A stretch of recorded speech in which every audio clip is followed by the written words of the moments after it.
Flavio Volpe, President of the Automotive Parts Manufacturers Association. So we've been around 70 years. We are the trade association that represents all the original equipment suppliers for automotive manufacturing in Canada. We represent about 200 companies, about 90% of the independent volume that gets manufactured in Canada. As well, the Canadian companies that we represent employ 43,000 people in the United States and 44,000 in Mexico. And so these are growing companies. These are companies that serve markets from other markets, and we represent them from here.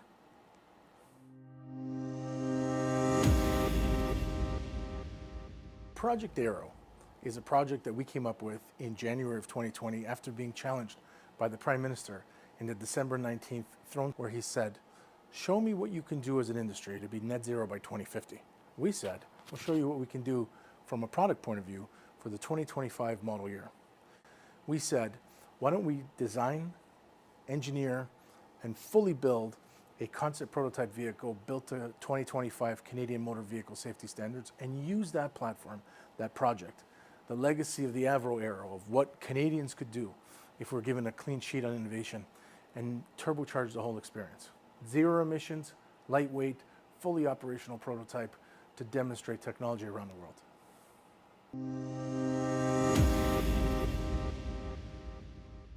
So the Automotive Parts Manufacturers Association is very involved in trade negotiations with during the TPP with really Japan and the US, and then the new NAFTA. In both of those major negotiations, we realized that the best tool that any country had to promote their product was OEMs. Well, we don't have a Canadian OEM. So we said, why don't we create a platform that is a hypothetical Canadian OEM? Because we have hundreds of suppliers, and everything from stamping metal to melting plastic to advanced software and hardware systems. Companies that could show the world that we can do everything in Canada. And so we said, let's put it in one car. Let's generate that platform and the eyes on the project centrally. And then as soon as the eyes are on it, let's talk about the companies that are on it and help those companies connect with OEM customers, Tier 1 customers, and other applied technology applications, whether that's mass transit or whether that's infrastructure. So what our hope for the project is a real boosting of the development, the business development prospects of all the companies that are involved with us, and that Canada automotive brand. No, we don't have Toyota. No, we don't have General Motors. But we have the legacy of ingenuity and innovation and the future of all the things that are important in automotive right here. And this project is the easiest way to show the world.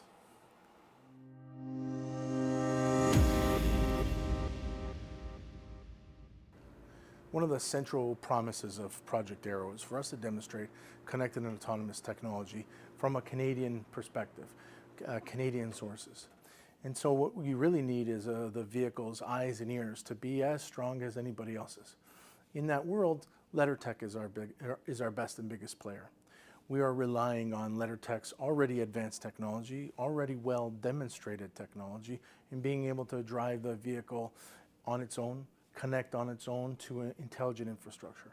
Relying on LeddarTech's engineering and design advice to turn around and show us how to integrate that technology into a production vehicle in a way in which maximizes the ability of the vehicle to work competitively in an ecosystem that today is still not connected, that today still has a lot of risk. And so we're relying on them, and we're very happy to be partners with them. They have led the way in many ways, not just for the Canadian industry, but that segment of the market at large.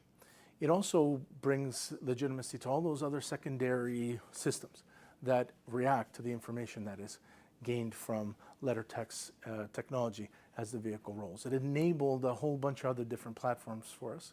And so in a related space, it's probably enabled about a dozen other companies to participate there.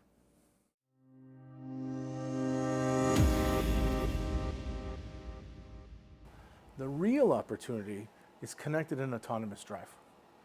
Are these vehicles going to be able to reliably connect with each other, talk with each other, with the infrastructure, with pedestrians, with wearables? Are they going to be able to deal with real life challenges? Are they going to be able to do it in real time? Can we apply artificial intelligence to crunch the data that these vehicles are going to create and turn it into actionable items. Machine learning. How are we going to sense all those different pieces of the environment and the ecosystem? How are we going to get machines to react? We have all those pieces together. A project like Project Arrow, and some of the projects that some of the companies that we represent are doing are industrial and commercial collaborations. We have to test these things together. We've got to do them in places where the infrastructure is intelligent, and we have to test, and we've got to analyze, and we've got to figure out when we can turn the key on. By the way, autonomous vehicles, level 5 autonomy, is safe for society, and it's good for society. We know that it is. We know that a lot of the different things that we want to achieve in the transportation space, in moving people and goods, relies on those systems. The biggest challenge is getting to a critical mass that has all those companies and those technologies working together to create real data that we can refine. And I think that what we're going to see is a real societal change in how we deal with liability and insurance, how we deal with transportation and the sharing of product, and then customers. I think customers are going to buy their cars like they buy their phones. The data that those vehicles, that connected autonomous vehicles are going to generate is going to be the biggest, most valuable asset in the vehicle.